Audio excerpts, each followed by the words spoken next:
Hi. I was thinking about the the name of this channel, which I've known for a while should be called Slipstream. And the image I get with that is, say you're in a river and you have pulled into the shallows behind some rocks in order to slow down, as kayakers are wont to do, or I don't do it myself, but those who raft in the river, and you duck into the calm place and rest, and then at some point you re-enter the river, and I think, and then you're in with the current, in with the stream. I think there's something about that, that a willingness to come out of the shallow place, the safe place, and enter the stream. It's movement, it's flow, and sometimes it's scary, and sometimes you have to duck back into one of those little kind of cove places.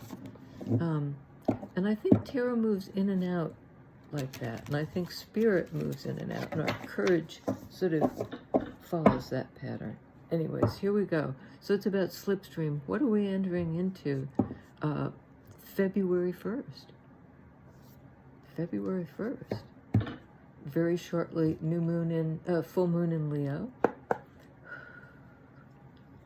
Here we go. 10 of Swords. So apparently the leap entails an ending of a very painful cycle. Something's like done. And it's sword energy, so it has to do with, often with an ideology, with a way of thinking about things, with a way of speaking about things. But traditionally, it's a card of betrayal.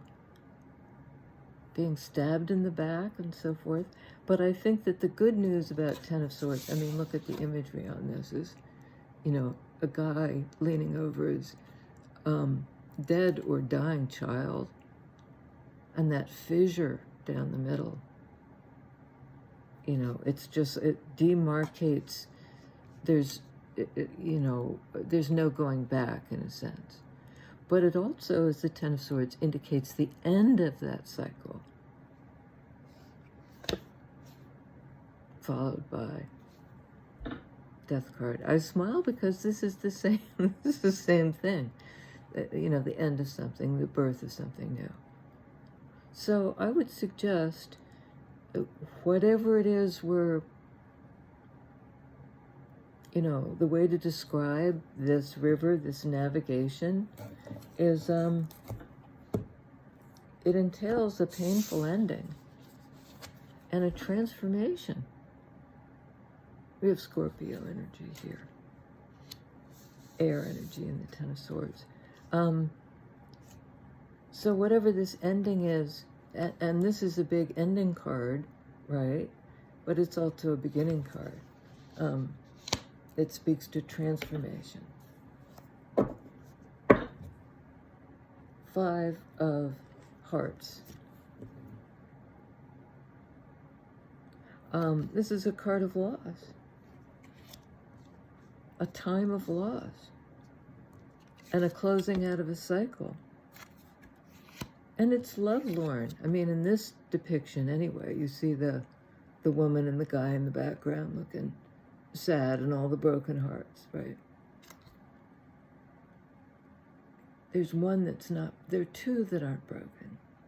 In traditional Rider-Waite, this would be the 5 of Cups. And it's sort of, to me, in that deck, looks like the Widow card.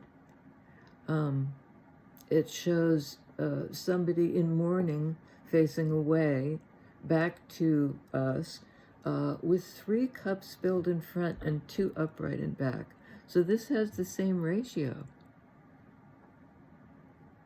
But like it's 3-2 heartbreak over love. It's a card of loss. and which would explain the painful ending.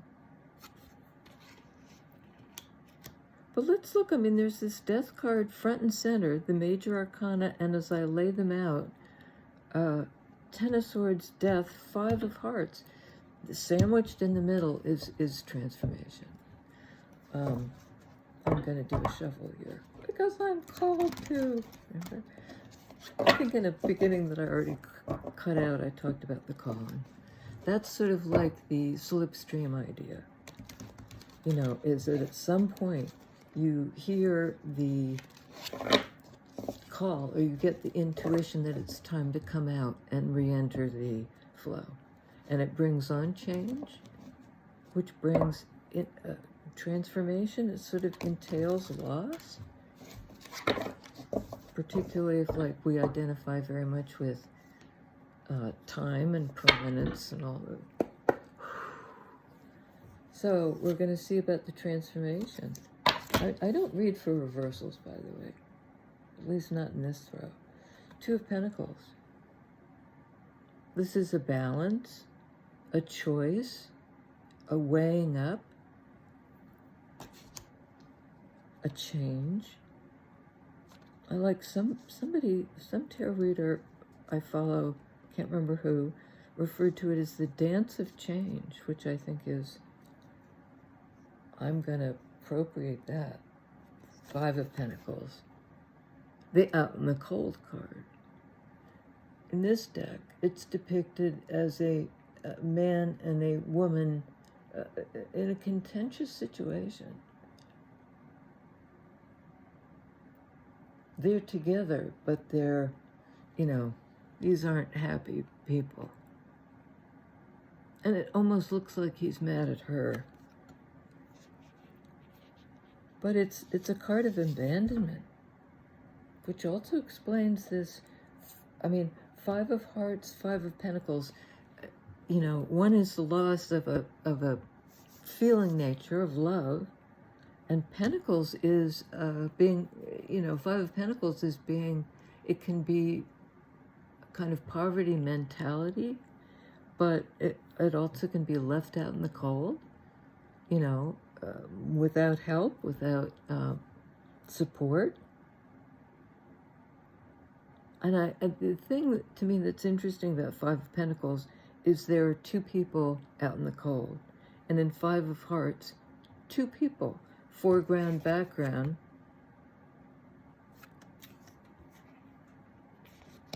So there's something sort of ironic to me about Five of Pentacles. But anyway, let's pull the next one. Okay, Queen of Wands. Queen of Wands, highly intuitive. In this card, she looks a little haughty. I love Queen of Wands, personally. She just knows her worth. She doesn't, you know, if there was all this tragic ending and loss and so forth, she kind of says, she turns up her nose to that. And I need to clarify, because the transformation may be somehow to do with her.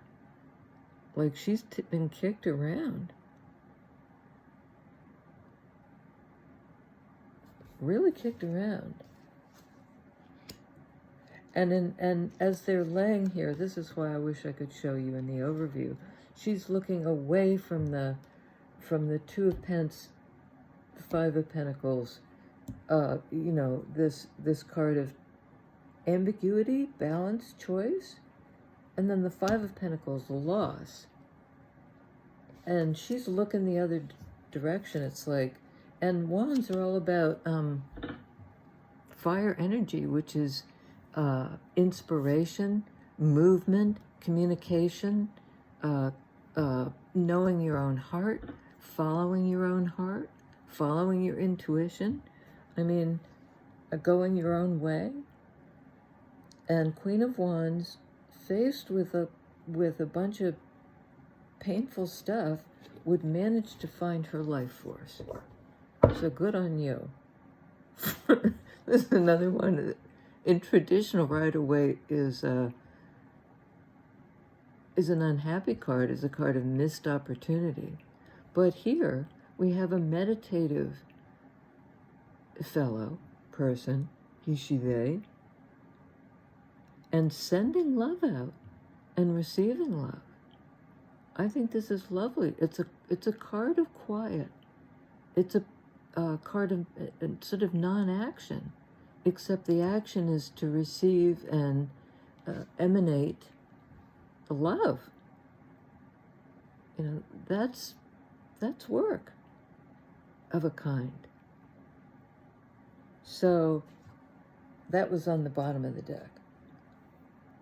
So I'd say Queen of Wands, although she's purposeful, creative, intuitive, and all of that, in many ways, this is the source of her ability to open her heart after all this shit kicking under that Six of Pentacles, balance. So you have Two of Pentacles, Six of Pentacles, speak to balance. Okay, and I have to take that. Rats. I'm going to turn the deck over, though, because I think it would go on forever. We got Tower. So it's this meditative space. These are huge cards. But there she is meditating, heart opening. Six of Pentacles, balance, stability. And 3D, this is sort of, the meditative card is transcendent. It's about the 5D. You know, it's about how you activate your heart chakra and how you bring love. And this is bring it into the world in a earth energy way, Six of Pentacles. Balanced. So how do you achieve balance after this shit kicking? And I'm sorry, but that's really what it looks like to me. But it's somehow empowered this Queen of Wands. Queen of Wands is empowered. So again, you have the meditative place. You have the balance and reciprocity. Again, giving and receiving love. And then kaboom, Tower. I like Tower energy almost always. It's a clarifier and a explosion or bursting out of something that you've outgrown. It also can be an epiphany that has that same effect, or that's a sudden understanding of I gotta blow up this pop stand. You know, I don't fit here anymore. It's like a pot that's root bound.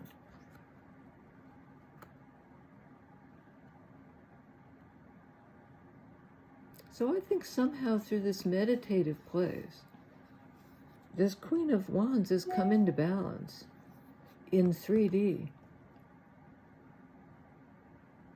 And it's a sort of mind blower for her, and that needs clarifying. I'm so glad I stopped with this deck, because it's, you know, the trail runs out, sort of, on a deck.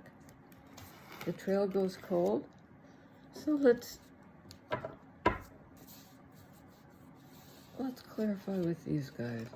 I mean, there's a lot of very challenging energy on the board, except there's a huge transformation, a closing out of a painful chapter, and the emergence of this very confident, and it's the feminine energy, which just means it's like receptive. King of Wands is the go out in the world and do it.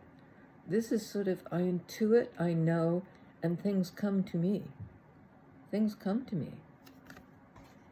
Very seductive, sensual, life force character. Not the Ten of Swords dead person. And it's a kid that's dead, by the way, and to me that sometimes implies childhood wounds that pursue us into God knows. Here we go. We're clarifying from the bottom up.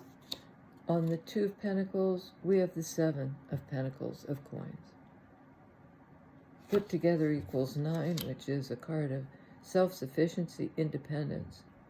At the very least, this is balanced growth. but it's slow energy. It's something that's taken a long time to achieve. Page of Coins, Page of Pentacles. We have a lot of earth energy here. A lot of earth energy, Capricorn, Taurus, Virgo. Grounded energy, 3D energy. This is an offer coming in. And it's on top of this 5 of Pentacles. If you add this pentacle, you have 6 of Pentacles, which appeared somewhere else here. Here or over on the side. You know, this is taking this 5 of Pentacles loss, being out in the cold, and here comes an offer, a message, somebody showing up in some tangible way with a small gesture, but that brings us out of 5 of Pentacles. It's help. It's a tangible offer. Oh shit. With the Devil. As a Capricorn rising, I have a very, I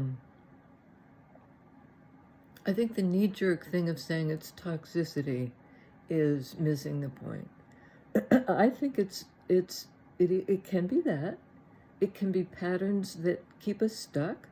It can indicate just stuckness in a situation, because sometimes through obsession with somebody or something, it's just a one-pointedness. It's nuts. It goes off the rail.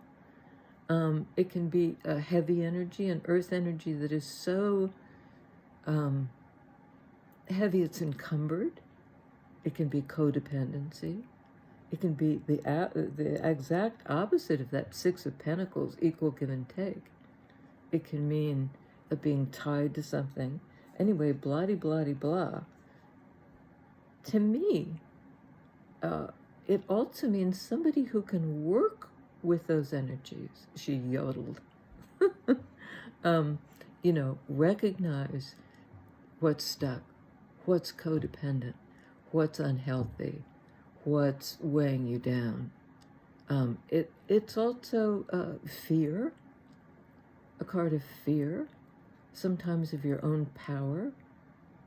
It's root energy, root chakra energy. Without it, you're fucked. You need the grounding. But this might be so grounded, it hurts you. But it's clarifying Queen of Wands.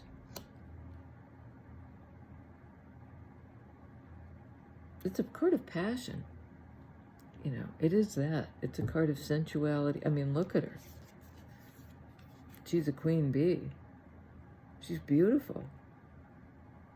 So it's sort of like Eve in the garden, the temptress, half bug, but with those antennae, which are actually horns. They're the Capricorn horns. But that means pagan. That means the wild woman. And in fact, that goes very... Queen of Wands is a wild woman. She is not domesticated. And the feather in her hat is a little bit reminiscent of this, I have to say. And the haughty look. And the come to me.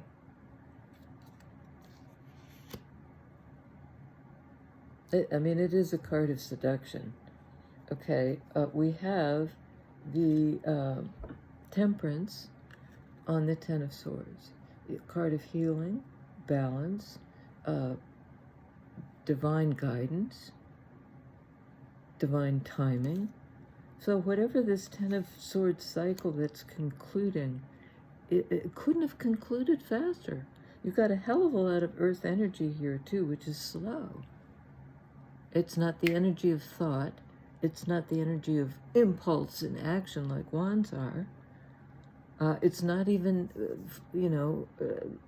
fluid as water. It's like, step by step kind of, here we are in the 3D, which can be very heavy. But this is a card of, it says the Alchemist, but it's not the Magician. It's Temperance, 14. I just had to double check. But, and Temperance does. It's like almost like the perfect mixture for the situation, the perfect fuel for this thing to unfold. So something had to end, and that's where balance, healing, and divine timing, and it's a good thing. It's a good thing this thing ended. And clarifying death, we have the Ace of Swords, the new beginning, the true new beginning. It's clear. And again, it's sort of a card that jives well with,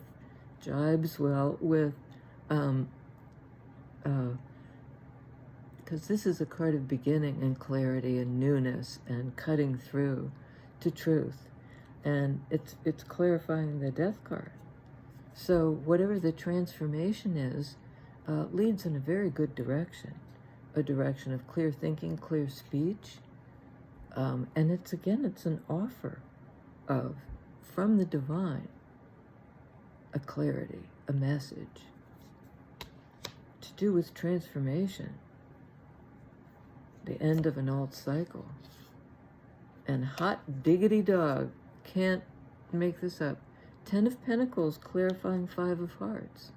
The card of loss, romantic loss, is clarified by the card of, ultimate security. Again, a Pentacles energy. So whatever heart was broken, and there's still a lingering sadness that sort of overpowered the joy of knowing you can feel, is now, this is a big payoff on every level. It can be about money. It's definitely about something secure and tangible, a reward, but I think it's also energetic currency. It can go wherever you need it to go. It's support wherever you need it, and everywhere you need it. It's phenomenal. So whatever this transformation, this truth is, basically, you're not in this 5 of Pentacles deprivation place. Some offer will come into you, and maybe not quickly, because all these cards are Pentacle cards. But I'd suggest you've been in this crap situation for a long time. Ace of Swords, that's a quick energy. So there's some kind of truth that will flip it. Oh shit! Oh my God! What I saw underneath was 6 of Swords, with this sort of explosion of cards that I probably won't take because it's a good quarter of the deck. But this is moving forward from a rocky situation into, oh no, I'm sorry, it's not 6 of Swords. It's 6 of Cups. This is a soulmate card. It's a card of the past. It's a card of return. It's a card of connection. It's not 5 of Hearts. That loss, it's a restoration of the loss. It's somebody taking shelter from a storm. And that's literally what it depicts. And they're outside a temple of some kind. It's like a shrine, sort of. This is a really important relationship. But it's involved in ass-kicking. And a lot of growth. And a lot of time. And a good pinch of stuck energy.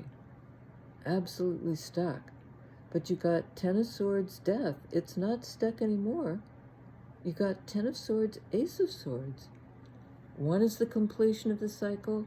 Ace of Swords is back to 1. The next cycle will begin in truth. And I think it involves a return. I do. I think it involves a return. So we're going to take 3 over here, just to make it symmetrical. Nice. Star. The card of healing, of being where you're supposed to be, of divine guidance, of wishes fulfilled, like this Ten of Pentacles. I love the guy, I think he's just a hunk. What the darkness is on, sort of creeping up on one side, whatever it is, he's rising. He's on the rise. And there's this peacock behind him, this sort of white peacock of purity. And in his hand, well, it appears to be that the cup, in traditional Rider-Waite, it's a woman at the waters, one hand, 1 foot on earth, 1 foot in the water, grounded but fluid, heart energy flow. In this, he's sort of dumping out shadow. And the healing is like a stripping down. I mean, he's naked. So's the woman in the traditional Rider-Waite. I like it that it's a guy. But it's one of my favorite cards in the whole deck. It's wholly being at home in your own heart. And this, I believe, is Page of Swords. So this is the incoming message. It's also an understanding. It's a study of. It's a card of the student taking a new look at something, learning about something. And it's, it seems like in some ways this is the springboard for the whole read. Last card in the read. But it's a fresh energy. It's a beginner's mind. If you've got Ten of Swords, end of cycle, Ace of Swords, this sort of universal truth, this is like putting it into action. And it's a young energy, but it would be Ace of Swords. The old cycles have ended. This person is picking up the truth, the new revelation, the new way of being in the world, the new way of connecting to the world, to earth energy, and to the cosmic Wa, whatever you want to call it. Bottom of the deck, and then we're at oh, God damn it. Can't believe it there. The Seven of Swords. Although I like the Seven of Swords because it entails an escape. So does the other Rider-Waite. But in that one, it's a thief. In this one, it's a person escaping this trap. It's almost like Eight of Swords. Escaping a mental trap. It can be considered a deceptive energy. But I think in this one, it's more like thinking of a strategy to get out. It's not the getting out yet. It's the strategizing. And I can't leave it lie. I just can't. Oh my goodness. So this is getting out of your head, but doing the shadow work. Remember, I just said with this star card, he's pouring darkness out. This is sort of the same thing. This is being disturbed, woken up at night. This is the dreamscape. But look, it's also shadow work. She's literally playing, shadow games with her hand. And I think it's when we're disturbed mentally, it behooves us to dig in to the degree that we don't ignore it. I mean, there's no burying the shadow. You can try to strategize your way through it, but the strategy has got to involve addressing the shadow. And I would say this is the best way to do it, through opening the heart to find balance and reciprocity, and literally out with the old, in with the new. Growth. And growth is all over the read. Last card in the reading, I promise. This is Magician. This is having everything you need to move forward, to manifest. On earth as it is in heaven, as above, so below. This is a connective energy. It's Virgo, Gemini. Because the Gemini is the air energy. And Virgo is the below energy, making manifest. You know, if it just stays air, if it just stays ideas, if it just stays, you know, you can get trapped in it. You can develop patterns, Nine of Swords, that are hard to extricate yourself from. And that might, in fact, involve self-deception, which is sometimes what this means. But I see her extricating herself. I do. He, she, they. And manifesting so much healing. But the end of a lot. And involving some loss. And some periods of heartbreak that open us. Good grief, this is brilliant. So I'm going to leave it there. Thank you for the read. This is for the month of February, all signs. We do have Sag, we have Scorpio, we have Capricorn, we have Virgo, Gemini, we have Aquarius, we have Scorpio again, we have, that's it. A lot of major arcana. And the majors are quite brilliant in this. And with that devil energy, I think it's, in this context, it doesn't worry me. It really doesn't. The balance of the cards is brilliant. And it clarifies, again, the Queen of Wands, who knows her worth, who's forward moving, who allows things to come to her. It was very attractive. And I guess there's a degree of lust in this. There's a lusty energy, but a lot of love too. Redemption, healing, and shadow work. I mean, how do we get to the redemption? You do the shadow work. There's no other way. There's no other way. Don't have to do it in one bite. Takes a lot of time. Takes a lot of grounding. It's not easy. You got to balance it with open-hearted but grounded energy. I love you guys.